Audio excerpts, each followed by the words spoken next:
ఒకటి.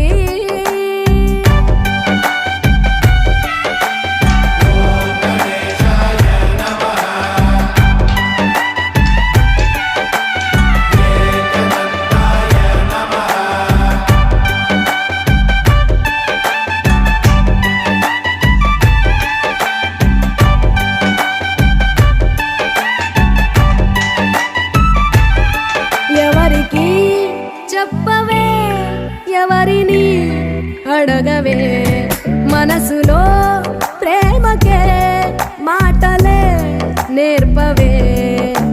చూపు కందని మచ్చను కూడా కందమామలో చూపిస్తూ చూపవలసిన